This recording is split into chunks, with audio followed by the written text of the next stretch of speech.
étiez à l'écoute mardi, on vous a parlé de cette décision lourde de conséquences pour bien des ménages québécois. Le tribunal administratif du logement qui recommande une hausse des loyers de 5,9 %.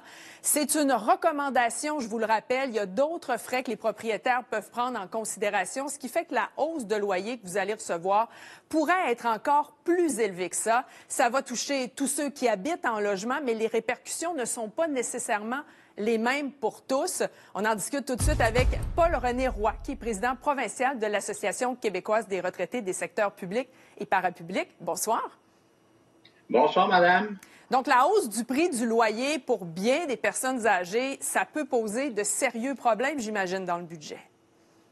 Ça peut créer une situation de précarité financière. Vous savez qu'une bonne partie des personnes âgées ont un revenu fixe qui n'est pas indexé. Donc, à la minute que des frais importants, d'augmentation des frais importants interviennent, pour ces personnes-là, ça devient lourd de conséquences. On doit se loger, oui. Normalement, la proportion qu'on doit consacrer au logement devrait tourner à l'entour de 30 %. On se rend compte qu'avec les dernières années, avec la pénurie des logements, que ça a tendance à augmenter sérieusement, ce qui signifie que les gens vont devoir faire des choix. Ouais. Malheureusement, pour se loger, continuer à rester dans la même résidence avec des augmentations importantes, couper sur des dépenses aussi importantes que l'alimentation, la médication. Donc, ça peut avoir une sérieuse conséquence pour ces personnes-là. Et on pourrait dire, magasiner, aller voir, il y a probablement d'autres logements, sauf que le taux d'inoccupation est tellement élevé que la capacité de se reloger, et avec les frais de déménagement, ce que ça coûte aujourd'hui, les personnes se retrouvent dans une certaine situation coincée et vont devoir faire des choix qui risquent d'être très douloureux. Ça a dû vous faire sursauter quand la ministre de l'Habitation a été questionnée là-dessus sur la hausse de loyer et qu'elle a répondu, entre autres, que les gens pouvaient essayer de trouver un loyer moins cher et déménager. Vous venez d'en parler un peu. Pour une personne âgée, déménager, non seulement ça implique des frais, mais c'est un déracinement aussi pas évident à supporter, là. C'est très important. C'est à la fois des coûts et c'est à la fois un déracinement. Et j'ai de la misère à comprendre que le gouvernement ne comprenne pas.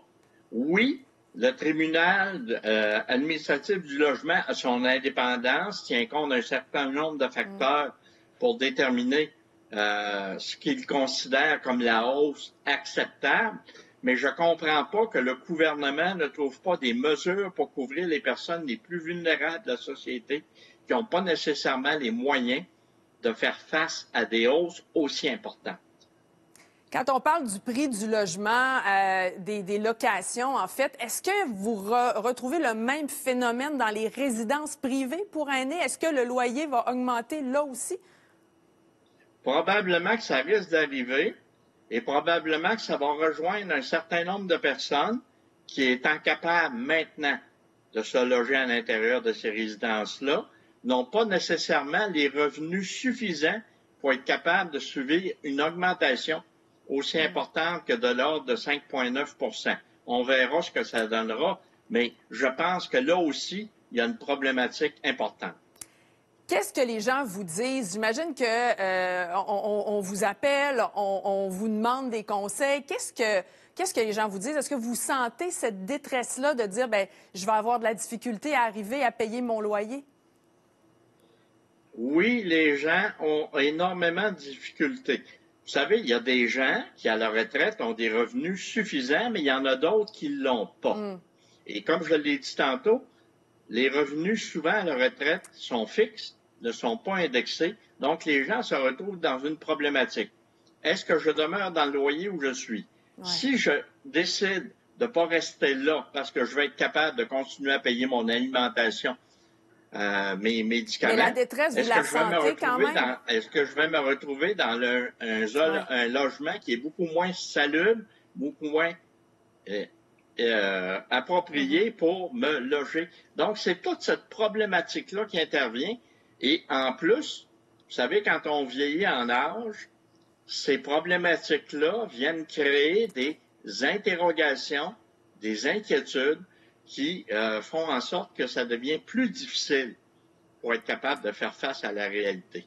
Paul-René Roy, vous êtes président provincial de l'Association québécoise des retraités des secteurs publics et parapublics. Merci beaucoup d'avoir été avec nous. Bien, merci de m'avoir reçu. Au revoir.